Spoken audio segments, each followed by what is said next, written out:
Last video में मैंने बताया था कि मुझे हाइब्रिड ट्रेनिंग करनी है और मैं स्विमिंग पूल जाने में बहुत कंफ्यूज हूँ बिकॉज वो काफ़ी दूर है और रात को 9 बजे खाली होता है which is not a good time for me because ज़्यादा स्विमिंग करने के बाद नींद अच्छे से नहीं आती है, रिकवरी एंड ऑल दैट बहुत सारी चीज़ें मैंने शेयर की थी। तो फाइनली मैंने डिसाइड कर लिया है कि मैं हाइब्रिड ट्रेनिंग में क्या करने वाला हूँ। मैं अभी से रनिंग स्टार्ट करूंगा। मैंने कल रात को बैठ के बहुत रिसर्च की। मैं वर्कआउट के साथ साथ रनिंग कर सकता हूँ। एक्चुअली डाइट पे बहुत ज़्यादा ध्यान देना पड़ेगा और रनिंग से VO2 मैक्स बढ़ाने का एक तरीका है, आपको फास्ट रनिंग करनी पड़ती है। उसको बोलते हैं इंटरवेल्स, मतलब इंटरवेल सेशंस। मतलब आपको कुछ मीटर तक बहुत फास्ट रनिंग करनी पड़ती है, फिर आपको 90 सेकंड्स रेस्ट करना पड़ता है, स्लो जॉग करके, रुक के नहीं। फिर उसके बाद आपको वापस से 400 मीटर या 500 मीटर फास्ट रनिंग करनी पड़ती है। तो ऐसे इंटरवेल सेशंस होते हैं। बट उस इंटरवेल सेशंस तक पहुंचने के लिए मुझे रनिंग की काफी प्रैक्टिस करनी पड़ेगी फॉर अ मंथ और 2 में भी, क्योंकि ऐसा है कि मैं अभी से इंटरवेल सेशन नहीं कर सकता। मैं इतना फास्ट रन करूंगा, मेरे नीज वगैरह में बहुत दर्द होगा, मेरे जो फुट जॉइंट्स हैं वहां पे दर्द होगा, बहुत सारी प्रॉब्लम्स आएंगी। तो पहले उसको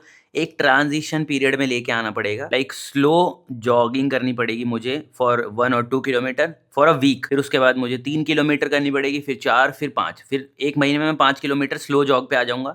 उसके बाद मुझे फास्ट रनिंग शुरू करनी पड़ेगी फॉर अ किलोमीटर। वापस से बैक टू बेसिक शुरू करना पड़ेगा बट फास्ट रनिंग। और इस पीरियड में मैं काफ़ी कुछ सीखूंगा भी, लाइक कौन से शूज़ मुझे परचेज करने चाहिए, कौन सा टाइम बेस्ट होता है, इसके साथ में डाइट को कैसे मैचअप करूंगा, वर्कआउट पे कितने नेगेटिव इम्पैक्ट पड़ रहे हैं नहीं पड़ रहे, लेग डे से कितना दूर मैं अपनी रनिंग को रखूं कि प्रॉब्लम ना आए मुझे, या फिर मैं फटीग मैनेजमेंट कर पा रहा हूँ नहीं कर पा रहा। There are so many things जो मैं सीखूंगा। मैंने अपनी एक वीडियो में बताया था कि मैंने एक हैबिट ट्रैकर बनाया है, तो ये रहा वो।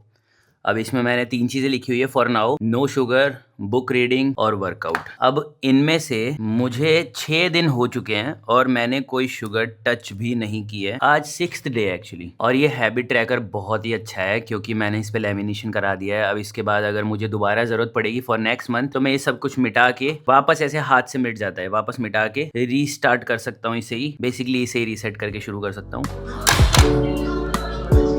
I don't understand one thing कि लोग यहाँ पे आके पैसे देते हैं, अपनी लाइफस्टाइल अच्छी रखते हैं, अपना सब कुछ डाइट अच्छी रखते हैं, फिर लोग अपनी प्रोग्रेस को ट्रैक क्यों नहीं करते हैं? कोई भी नहीं लिखता है, कोई भी कहीं पे नोट डाउन नहीं करता है कि लास्ट टाइम कितना वेट उठाया। अभी पीछे बातचीत चल रही है लेग्स पे, लेग प्रेस पे, कि आज कितना वेट लगाएं। अब 2 लोग साथ में वर्कआउट कर रहे हैं तो लेफ्ट वाला है राइट वाला जो वेट लगाएगा वही लेफ्ट वाला करने लग जाएगा, लेफ्ट वाला जो लगाएगा वही राइट वाला करने लग जाएगा। और मैं गलती से पी कार्स में आ गया। भाई कैमरे के सामने बहुत लोग आएंगे, किसी को मना नहीं कर सकते बिकॉज सबके राइट्स हैं घूमने के। तो वर्कआउट शुरू करते हैं। कोई बात नहीं, हम तो ट्रैक करते ही हैं। क्या तुम मुझे देख पा रहे हो गाइस? नहीं देख पा रहे तो भी कोई बात नहीं। लास्ट टाइम 61 kg से 3 सेट किए थे, 2 सेट में 10-10 रैप आए थे, लास्ट में 8 आए थे। तो इस बार तीनों को जब तक 10-10 नहीं कर देते ना तब तक इंक्रीज नहीं करेंगे। इसको बोलते हैं प्रोग्रेसिव ओवरलोड। सबका अलग तरीका है, मेरा अलग तरीका है। चलो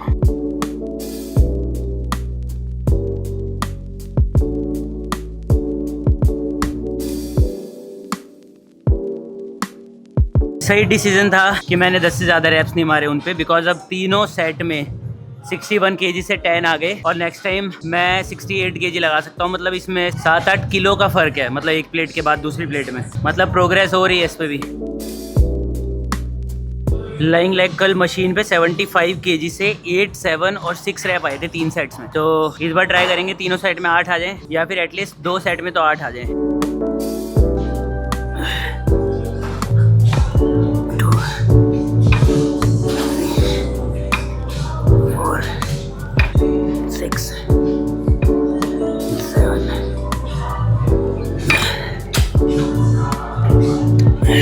the very unfortunate moment for me, जिस चीज़ का डर था वही हुआ। 75 से लास्ट टाइम जितने आए थे इस टाइम भी उतने ही आए हैं, एक भी रैप ज़्यादा नहीं आया है। हैमस्ट्रिंग्स पे काफ़ी स्लो ग्रोथ है बट कोई बात नहीं। अब स्टैंडिंग काफ रेज पे चलते हैं, इस पे तो 100% ग्रोथ होगी, 100%।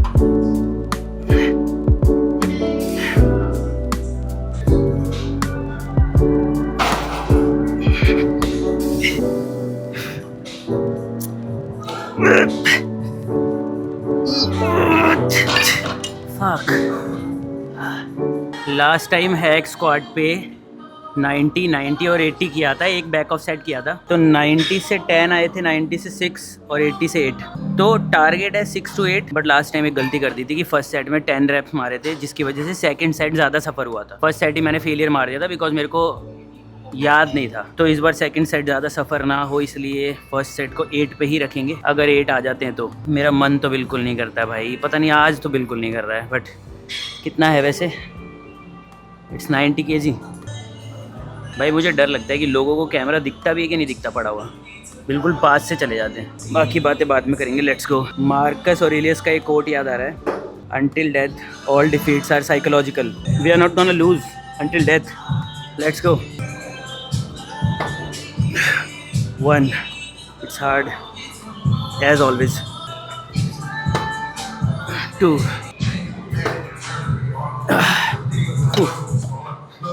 एक या 2 रैप रिजर्व। एक्सकॉर्ट करने का मेरा बिल्कुल मन नहीं है, बिल्कुल भी मन नहीं है। बट जब भी तुम्हारा कोई वर्कआउट करने का मन ना हो, कोई एक्सरसाइज करने का मन ना हो, ask yourself a legit question कि कोई रीज़न है तुम्हारे पास इसको ना करने का, कोई सॉलिड रीज़न होना चाहिए। And I don't have a solid reason. ना मेरे को घर से किसी का कॉल आया, ना मैं लेट हो रहा हूँ, ना मेरी एनर्जी इतनी ड्रॉप हुई है कि मुझसे खड़ा भी नहीं होया जा रहा। करना ही पड़ेगा। एंड अभी तो एक ही सेट हुआ है, 2 more sets left।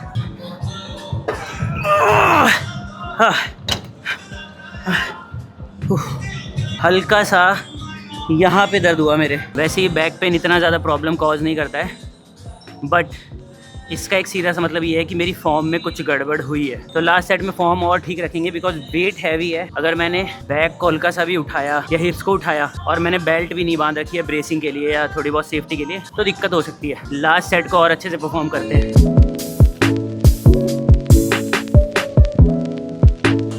3, 4, 8,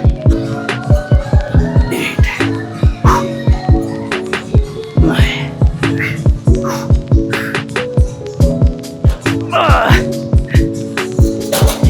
जैसे ही बार को छोड़ता हूँ ना, वैसे ही ब्लैकआउट हो जाता है, तुरंत बैठता हूँ। वीडियो वगैरह कुछ ऑफ नहीं करता, सीधा जाके बैठता हूँ भाई नीचे। लास्ट टाइम हिप एडक्शन करना रह गए थे, भूला नहीं था बट किया नहीं जानबूझ के। एक तो यार मैं बोल रहा होता, एकदम से गाने बंद कर देते हैं ना, आवाज़ तेज़ हो जाती है मेरी। तो हिप एडक्शन करते हैं चल के। पहले मैं सोच रहा हूँ कि 2 या 3 साल पहले वाला अर्पित कुछ भी नोट डाउन नहीं करता था, फिर किस बेसिस पे जाके वर्कआउट करता था, प्रोग्रेस कैसे ट्रैक होती थी, कुछ नहीं पता, इसीलिए शायद इतनी ज़्यादा नहीं हुई। और जिन लोगों को सोचो स्टार्टिंग से पता है कि प्रोग्रेस ट्रैक कैसे करनी है, क्या क्या खाना है, सब कुछ, क्योंकि आज उनके पास नॉलेज बहुत है, उस टाइम हमारे पास नहीं थी। इट्स बीन 5 years नाउ मैं वर्कआउट कर रहा हूँ। तो वो लोग जिनके पास अभी से नॉलेज है डे वन से, वो कितनी ज़्यादा प्रोग्रेस कर सकते हैं भाई, अनबिलीवेबल। सोच के अजीब लग रहा है बहुत, बट वो नहीं कर रहे हैं बिकॉज सिर्फ नॉलेज होने से कुछ नहीं होता ना, आपको एक्शन भी लेना पड़ता है। और बहुत सारे लोग एक्शन लेते ही नहीं है, इसीलिए जो पहले से वर्कआउट कर रहे हैं शायद वो बहुत आगे हैं अभी भी, और शायद आगे ही रहेंगे बिकॉज उनका थॉट प्रोसेस बहुत अलग है। जैसे करना है तो करना है वाला थॉट प्रोसेस है। बट जो अब शुरू कर रहे हैं भाई, उन्होंने कभी हार्ड सेट्स किए ही नहीं होंगे शायद ढंग से। वो लोग साइंस लिफ्टर्स बन रहे हैं भाई, मतलब साइंस लिफ्टर मैं भी हूँ बट अब बनाऊँ, मैंने वो सब कुछ देखा है खुद करके, ट्रायल एंड एरर्स करके। बट आज के लोग ट्रायल एंड एरर भी नहीं करना चाहते, अपनी मेंटेनेंस कैलोरीज भी भाई गूगल पे जो कैलकुलेटर है मेंटेनेंस कैलोरीज का, उससे निकाल रहे हैं। जबकि उनको पता है कि ट्रायल एंड एरर 7 दिन 10 दिन 15 दिन का करना पड़ेगा, तब जाके पता चलेगा कि तुम्हारा मेंटेनेंस कैलोरीज क्या है। बट नहीं करते भाई।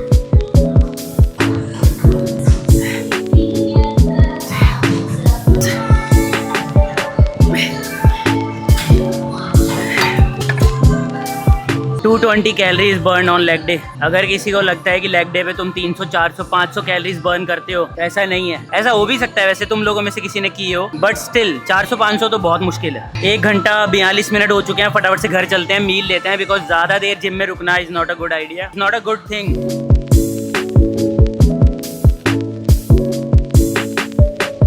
ऑल्दो लेग डे था बट फिर भी आर्म्स पे वेन्स देखो।